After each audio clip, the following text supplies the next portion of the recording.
네, 샬롬 김윤수 간사입니다. 이번 주 채플 자리에 나온 우리 여러분들 모두를 다 축복하고 환영합니다. 온라인으로 접속해 있는 지체들도 모두 축복하고 환영합니다. 이번 주가 지나면 다음 주부터 벌써 시험 기간이라고 하는데 너무 충격을 받았습니다. 시간이 너무 빨리 지나가고 있음을 느끼고 있는데요. 이 시간 우리 한번 주위 지체들을 둘러보면서 서로 시험 기간 화이팅 하라고 한마디 하고서 말씀 전하려고 합니다. 시험 기간 화이팅 한번 해볼까요? 화이팅! 화이팅! 우리 온라인에 있는 민영이, 지수, 상민 순장님, 또 채원 순장님, 성훈 순장님 모두 채팅으로도 시험 기간 화이팅 한 번씩 쳐주면은 좋을 것 같습니다. 화이팅! 화이팅! 다들 모두 시험 기간 가운데도 자신의 역할 가운데 최선을 다해서 그 결과로 하나님께 영광 돌리는 순장 순원 여러분 되기를 주님의 이름으로 축복합니다.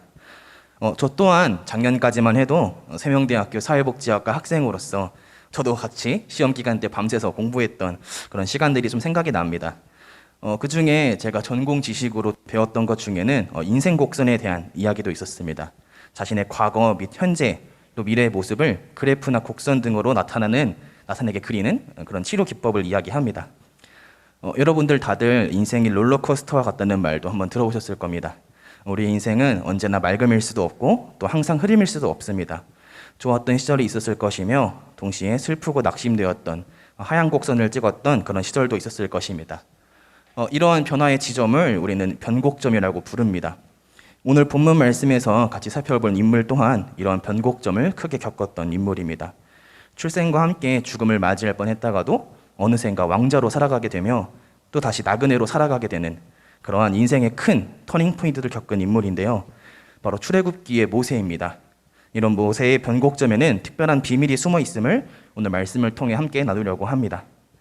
오늘 본문 말씀 출애굽기 2장 1절 15절 말씀을 오늘의 말씀 도우미이신 우리 원상훈 순장님과 함께 교독하도록 하겠습니다. 원상훈 순장님께서 제가 먼저 읽고 원상훈 순장님께서 같이 교독하도록 하겠습니다. 네, 레위 가족 중 한 사람이 가서 레위 여자에게 장가들어 그 여자가 임신하여 아들을 낳으니 그가 잘생긴 것을 보고 석 달 동안 그를 숨겼으나 더 숨길 수 없게 되매 그를 위하여 갈대 상자를 가져다가 역청과 나무 진을 칠하고 아기를 거기 담아 나일 강가 갈대 사이에 두고 그의 누이가 어떻게 되는지를 알려고 멀리 섰더니 바로의 딸이 목욕하러 나일 강으로 내려오고 시녀들은 나일 강가를 거닐 때에 그가 갈대 사이에 상자를 보고 시녀를 보내어 가져다가 열고 그 아기를 보니 아기가 우는지라 그가 그를 불쌍히 여겨 이르되 이는 히브리 사람의 아기로다. 그의 누이가 바로의 딸에게 이르되 내가 가서 당신을 위하여 히브리 여인 중에 유모를 불러다가 이 아기에게 젖을 먹이게 하리이까. 바로의 딸이 그에게 이르되 가라 하매 그 소녀가 가서 그 아기의 어머니를 불러오니 바로의 딸이 그에게 이르되 이 아기를 데려다가 나를 위하여 젖을 먹이라. 내가 그 삭을 주리라. 여인이 아기를 데려다가 젖을 먹이더니 그 아기가 자라매 바로의 딸에게로 데려가니 그가 그의 아들이 되니라. 그가 그의 이름을 모세라 하여 이르되 이는 내가 그를 불에서 건져내었음이라 하였더라. 모세가 장성한 후에 한 번은 자기 형제들에게 나가서 그들이 고되게 노동하는 것을 보더니 어떤 애굽 사람이 한 히브리 사람 곧 자기 형제를 치는 것을 본지라. 좌우를 살펴 사람이 없음을 보고 그 애굽 사람을 쳐 죽여 모래 속에 감추니라. 이튿날 다시 나가니 두 히브리 사람이 서로 싸우는지라. 그 잘못한 사람에게 이르되 네가 어찌하여 동포를 치느냐 하매 그가 이르되 누가 너를 우리를 다스리는 자와 재판관으로 삼았느냐. 내가 애굽 사람을 죽인 것처럼 나도 죽이려느냐. 모세가 두려워하여 이르되 일이 탈로 되었도다. 네, 같이 읽겠습니다. 바로가 이 일을 듣고 모세를 죽이고자 하여 찾는지라. 모세가 바로의 낯을 피하여 미디안 땅에 머물며 하루는 우물 곁에 앉았더라. 아멘. 네, 모세의 인생을 보았습니다.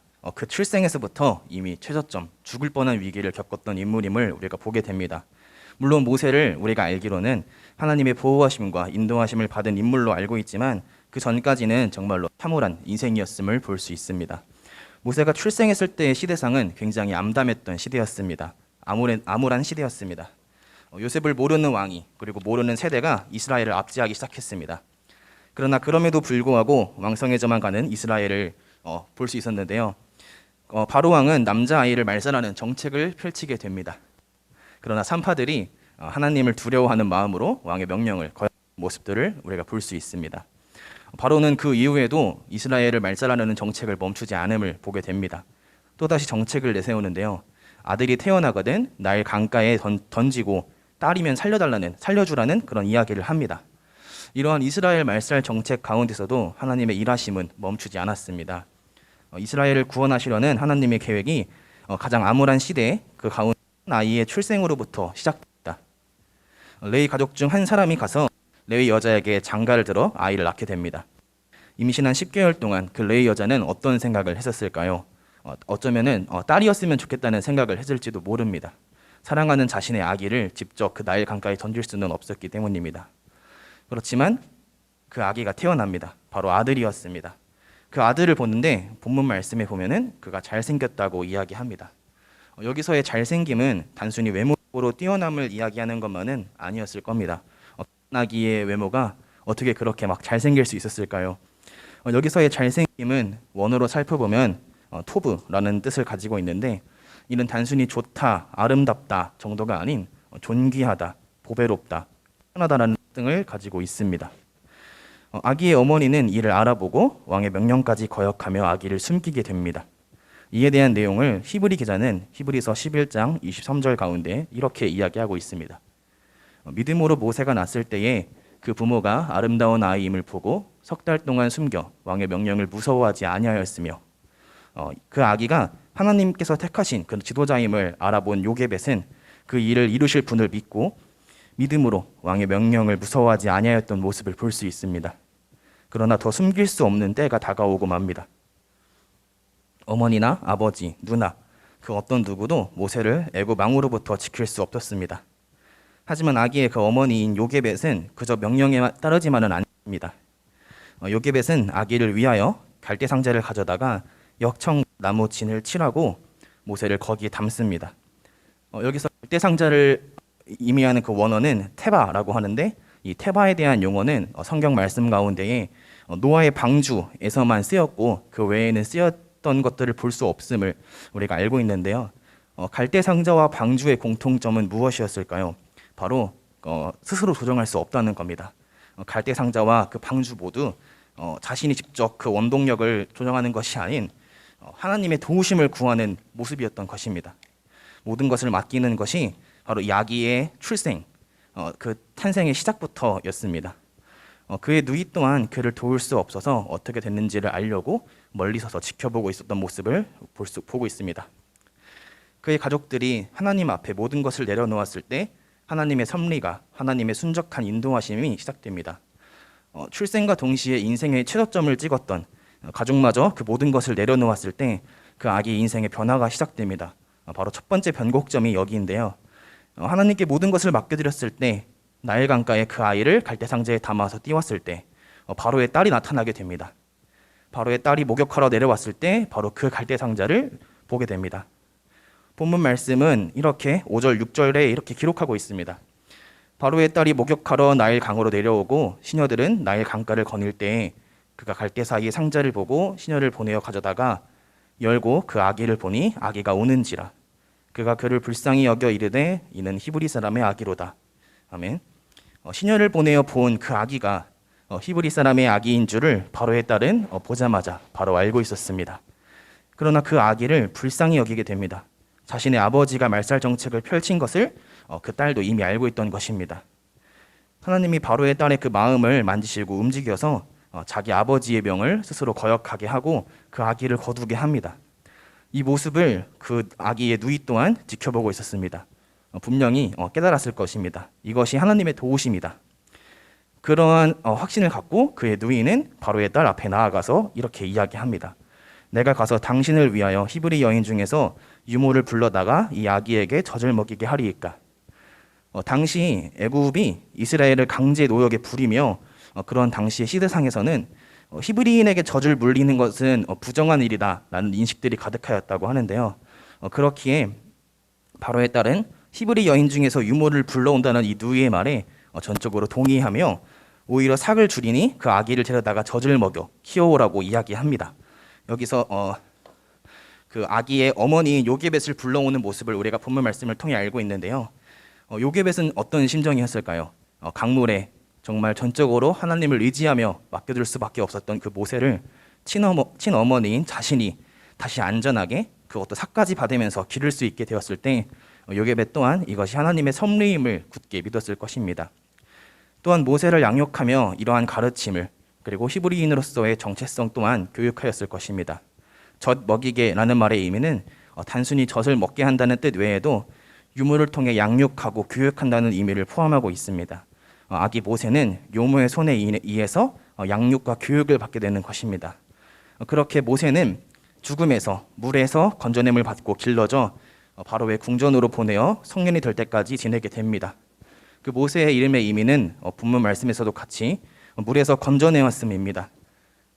이름 자체가 이미 자신의 그 능동적인 것이 아닌 수동적인 건짐을 받았음을 의미하고 있습니다. 그렇게 바로의 딸에게 더욱 정확히는 바로의 딸의 마음을 주관하신 하나님께 건짐을 받은 이 모세는 애굽의 왕자로 자라나게 됩니다. 당시 모세는 사도행전 7장 22절의 기록에 따르면 모세가 애굽 사람의 학수를 다 배워 그 말과 행사가 능하더라고 기록하고 있습니다. 이러한 성장으로 모세는 점점 모든 면에서 훌륭한 자로서 성장하고 있었습니다. 바로 인생의 상승 곡선을 쭉 타고 있던 모습이었는데요. 이는 그 아기 스스로의 힘으로는 절대 일어날 수도 없는 불가능에 가까운 일이었습니다. 그의 가족 또한 아기를 나일 강가에 두고 올 수밖에 없었던 그런 상황이었고요. 하나님의 주권, 하나님의 인도하심으로 이 모든 일이 가능했으며 하나님의 택하심으로 모세는 물에서 죽음에서 건져냄을 받아 승승장구하는 삶을 살게 됩니다. 그런데 여기서 사건이 일어나게 됩니다. 모세가 장성한 후에 우리가 모세의 나이가 40세가 되었음을 이미 잘 알고 있었을 것입니다. 40세가 될 때까지 그는 자신의 정체성에 대해서 고민하는 시간을 가지고 있었을 것입니다. 그리고 선택했을 것입니다. 히브리인으로 태어났고 애굽의 왕자로서 교육을 받았습니다. 어릴 적에 교육이라고 해서 모세는 자신이 히브리인이라는 정체성을 잊지는 않고 있었습니다. 권력을 가진 신분과 특권을 지니게 되었음에도 오늘 본문은 이렇게 이야기하고 있습니다. 모세가 장성한 후에 한 번은 자기 형제들에게 나가서 그들이 고되게 노동하는 것을 보더니 어떤 애굽 사람이 한 히브리 사람 곧 자기 형제를 치는 것을 본지라. 저를 살펴 없음을 보고 그 애굽 사람을 쳐 죽여 모래 속에 감추니라. 모세가 장성한 후에 자기 형제들에게로 나아갑니다. 근데 우연히 나아가는 것이 아닌 목적을 지니고 자기 형제들을 보기 위해 나아가는 것을 볼 수 있는데요. 그가 나아간 자기 형제들은 애굽인들이 아니었습니다. 히브리 사람이었습니다. 모세가 선택한 정체성은 바로 히브리인이었던 것입니다. 그들을 보기 위해 나갑니다. 또한 그 히브리 형제가 고되게 노동하는 것을 봅니다. 또 한 사건을 보게 되는데요. 애굽 사람이 한 히브리 사람, 곧 자기 형제를 치는 것을 또 봅니다. 또 다시 한번 보는 모습이 있는데 좌우를 살펴봅니다. 사람이 없음을 보고 그제서야 애굽 사람을 죽입니다. 우리가 모세를 알기로는 굉장히 혈기왕성한 인물로 알고 있지만 그는 충분한 자제력과 또 계획이 있었음을 볼 수 있습니다. 하지만 그의 시선과 그의 방법은 하나님의 시선, 하나님의 방법은 아니었습니다. 3번 또는 4번이나 보는 동작이 나오나 이 모든 것은 인간적인 눈이었고 이러한 인간적인 방법으로 치러진 거사는 모세의 동족을 돕기 위한 이러한 노력은 결국에 실패로 이어지게 됩니다. 그가 좌우를 살펴본 것은 하나님께 방법을 묻거나 하나님을 살핀 것이 아닌 사람들을 살핀 것이었습니다. 그리고 그 결과는 지도자로서의 실패를 보여줍니다. 다음 날 모세는 다시 현장으로 나아갑니다. 아무에게도 걸리지 않았다는 그런 안도감과 함께 자신이 이 히브리 사람들을 지켜줄 인도자요 재판관이라는 확신과 함께 나아갔을 것입니다. 때마침 자신이 도착한 곳에 그 다음 날 두 히브리 사람이 서로 싸우고 있습니다. 모세는 또다시 한번 멋지게 그들을 지도하고 재판관으로서의 모습을 보여줄 타이밍이었습니다. 모세가 이야기합니다. 그 잘못한 사람에게 이르되 네가 어찌하여 동포를 치느냐. 여기서의 이 동포는 친구나 연인으로도 번역되는 단어로서 매우 굉장히 친밀한 관계를 뜻하고 있습니다. 모세가 서로 싸우고 있는 이 두 히브리인에게 이러한 표현을 쓴 것은 같은 민족끼리 친구와 그 연인과도 같은 관계이어야 함을 이야기하는 것이기도 합니다.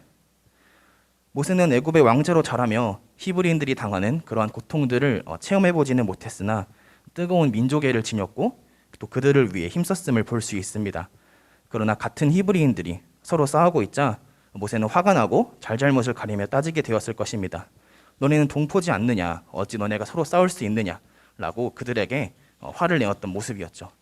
그러나 히브리 사람들의 반응이 영 이상합니다. 누가 너를 우리를 다스리는 자와 재판관으로 삼았느냐? 네가 애굽 사람을 죽인 것처럼 나도 죽이려느냐? 이를 사도행전 7장 25절에서는 다음과 같이 이야기하고 있습니다. 그는 그의 형제들이 하나님께서 자신의 손을 통하여 구원해 주시는 것을 깨달으리라고 생각했으나 그들이 깨닫지 못하였더라. 모세는 그들에게 히브리인으로서 또 재판관으로서 인정받지 못했습니다. 그리고 하루도 채 지나지 않아 자신이 완벽해 보였던 그 살인 또한 만천하에 알려지게 되었습니다. 모세는 애굽 왕자로서의 권위 또한 잃어버리게 됩니다. 바로 왕은 자신의 정적이기도 한 모세를 죽이려고 찾게 됩니다. 어느 곳 하나 모세를 반기는 곳이 없게 됩니다. 모두에게 버려짐을 당하게 되는 것인데요. 그렇게 모세는 실패한 지도자로서 바로의 얼굴을 피해 그 땅에서 도망쳐 나오게 됩니다. 모든 것을 잃어버리고 자신의 정체성 또한 잃어버린 채 인생의 최저점을 찍게 됩니다. 그 후 모세는 애굽 왕자도 아니고 히브리 지도자도 아닌 그저 나그네의 모습으로 남은 40년을 또 살게 됩니다. 미디안 땅에서 얻게 된 아들의 이름 또한 게르솜이라고 지었는데 이 의미도 내가 타국에서 나그네가 되었음이라는 뜻입니다. 그렇게 자기 힘으로 히브리 사람들을 구원하려고 했던 모세의 계획은 오히려 그를 인생의 큰 변곡점으로 불러일으키게 됩니다. 하얀 곡선을 타고 쫓겨 사는 인생을 살게 되며 아무것도 할 수 없다는 자괴감에 빠지게 되는 것입니다. 무엇이든 스스로의 힘으로 지식으로 할 수 있었고 또 그렇게 할 수 있다고 생각했던 모세는 처참하게 버려진 홀로 보내야만 했던 광야의 40년을 보내게 됩니다. 스스로의 힘으로 아무것도 할 수 없다는 생각이 그에게 가득했을 때에 하나님께서는 그제서야 모세를 찾아오십니다. 본문 이후의 내용을 보면은 하나님께서는 모세를 부르셔서 애굽에 있는 내 백성의 고통을 보았고 그들을 건져낼 것이라고 말씀하십니다. 모세는 하나님께 묻습니다. 내가 누구이기에 바로에게로 가며 이스라엘 자손을 애굽에서 인도하여 내리까? 이 말씀은 또 영어로 살펴보면은 God, who am I? 라고 묻는 모습을 볼 수 있는데요. 근데 여기서 이 who am I가 정말 자신이 누구인지 몰라서 내가 누구냐고 물어보는 질문이 아니었던 자신이 너무 보잘것없는 나는 아무것도 할 수 없는데 내가 무엇을 간데 그런 일들을 하리이까? 라는 그러한 이야기였습니다. 40년 전에 자신의 힘으로 모든 것들을 다 할 수 있다고 생각하고 그렇게 행동했던 모세와는 참 달라졌던 모습을 볼 수 있게 됩니다. 40년 전 자신의 힘으로 히브리 사람들을 구원하려고 했던 모세는 하나님께서 부르실 때 그 모습을 기억하면서 나는 어느 쪽에도 속하지 못한 나그네이며 내겐 어떤 능력도 없다고 힘도 없다고 내가 누구이기에 바로에게로 가며 이스라엘 자손을 애굽에서 인도하냐고 묻습니다. 그러나 이 또한 어찌 보면 다른 관점에서의 교만으로도 볼 수 있겠습니다. 하나님의 선택에는 실패와 포기가 없습니다. 하나님께서 선택한 모세는 자기가 그럴 그릇이 아니라고 이야기합니다. 그렇지만 하나님께서는 그런 모세에게 다시 한번 말씀하십니다.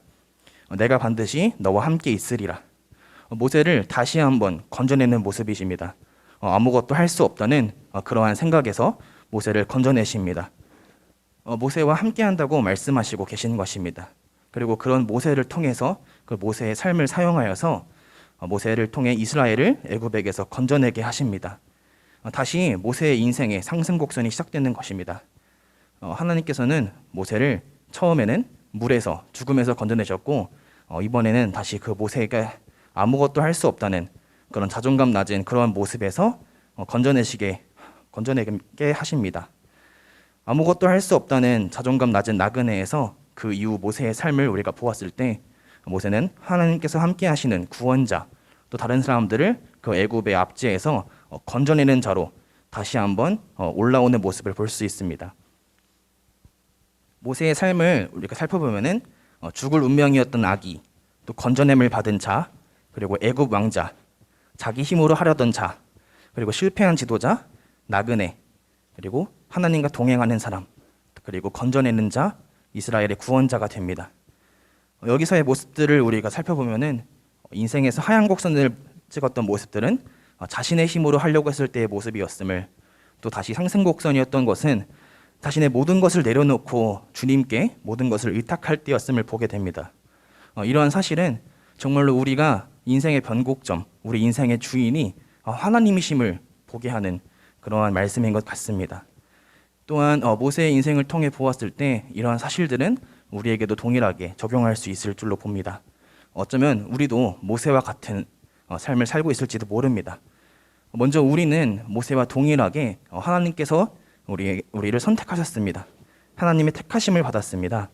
에베소서 말씀 가운데에 곧 창세정에 그리스도 안에서 우리를 택하사 우리로 사랑 안에서 그 앞에 거룩하고 흠이 없게 하시려고 그 기쁘신 뜻대로 우리를 예정하사 예수 그리스도로 말미암아 자기 아들들이 되게 하셨으니 라는 에베소서 1장 4절에서 5절 말씀과 같이 또 우리를 창세전에 선택하셨음을 볼 수 있습니다. 또한 성령이 친히 우리의 영과 더불어 우리가 하나님의 자녀인 것을 증언한다고 말씀 가운데 나와 있는데요. 우리는 하나님께서 택하심을 우리에게 주셨습니다. 그것은 우리의 능력이 있어서 우리가 뛰어나서 우리가 잘나서 또는 우리가 어떤 나쁜 짓을 하지 않아서 그것 때문에 보상으로 주어진 것이 아닌 창세 전에 우리의 창세 전에 출생 전에 하나님께서 우리를 선택하신 것이었습니다. 또한 우리는 건져냄을 받았습니다. 예수 그리스도를 모르던 삶에서 건짐받았습니다. 죄에서 건짐받았습니다. 또한 사망에서 건짐을 받았습니다. 로마서 8장 2절 말씀 가운데 이는 그리스도 예수 안에 있는 생명의 성령의 법이 죄와 사망의 법에서 너를 해방하였음이니라. 아멘. 우리가 죄와 사망의 법 가운데 있을 때 예수 그리스도 안에 있는 생명의 성령의 법이 우리를 그 법 가운데에서 해방시켰음을 건져내었음을 볼 수 있는데요. 우리가 정말 이 세상을 살아갈 때에 그리스도인으로 살아간다는 것은 우리 마음 가운데 있는 성령님께서 그 죄와 싸울 수 있는 힘을 능력을 우리에게 허락하신다는 것이기도 합니다. 또한 하나님께서는 우리와 동행하고 계십니다. 우리와 함께한다고 말씀하십니다. 그렇기에 우리는 우리의 좌우를 살피는 인간적인 방법이 아니라 하나님의 방법을 구하는 자가 되어야 합니다. 좌우가 아닌 위를 살피는 사람이 되어야 하겠습니다. 또한 우리를 부르시는 그 부르심에 맞게 동행하시는 하나님을 의지하며 건져내는 자가 되어야 하겠습니다. 각자 역할이 또 비전이 달라도 동일하게 우리에게 주어지는 사명은 바로 건져내는 자가 되는 것입니다. 누군가는 직장 선교사, 또 스틴트, 또 간사, 각자 또 다른 역할들로 우리가 앞으로 살아가겠지만은 우리는 결국 예수 그리스도께로 건진받은 것처럼 또 누군가를 건져내는 그렇지 아니한 다른 사람들을 건져내는 자가 되는 것입니다. 이 시간 정말 우리가 죄에서 사망에서 건진받았음을 좀 기억하길 원하면서 정말 함께 기도하였으면 좋겠습니다. 먼저는 우리가 건져냄을 받은 자들임을 기억하며 또 고백하기를 원합니다. 어느덧 내가 나의 뜻대로 살아가고 있지는 않은지 위가 아닌 좌우를 살피는 그런 모습은 아닌지 돌아보기를 원합니다. 만약 그런 모습이 있었다면은 하나님 사람의 시선이 아닌 내 뜻이 아닌 하나님의 시선으로 바라보길 원하며 하나님과의 동행을 즐거워하며 기억하며 살아가겠다고 기도하길 원합니다. 또 기도할 것은 내가 건진받은 것처럼 다른 사람들을 건져내는 즉 복음을 전하는 삶에 쓰임받겠다고 또 쓰임받고 싶다고 기도하길 원합니다. 각자 비전이 달라도 그 비전이 모두 하나님 나라의 확정을 위해 쓰임받는 복음을 전하는 역할임은 기억하며 하나님께 쓰임받는 복음의 통로가 되기를 십자가의 전달자가 되겠다고 이 시간 함께 기도하도록 하겠습니다. 기도하시겠습니다. 사랑의 하나님 감사합니다. 아버지 오늘 모세의 삶을 통해 정말 아버지 우리 모든 인생의 주인이 되시는 분은 하나님임을 기억합니다. 정말 아버지 우리가 우리 삶에서 나의 뜻대로 나의 힘대로 하는 것이 아니라 주님께 의지함으로 주님께 의탁함으로 모든 것을 내려놓고 주님을 신뢰함으로 정말 우리가 죄와 사망에서 불에서 건진받은 그런 모습을 기억하며 또다시 누군가를 예수 그리스도께로 인도하는 또 예수 그리스도만을 기억하고 의지하며 나아가겠다고 정말 아버지 우리가 복음을 전달하는 십자가의 전달자가 되겠다고 복음의 통로가 되겠다고 아버지 고백하길 원하오니 우리의 기도를 듣고 정말 아버지 우리를 그 역할로 불러주시옵소서. 창세전부터 우리를 택하신 하나님을 찬양하고 또 아버지 우리와 앞으로 동행하실 하나님을 기대합니다.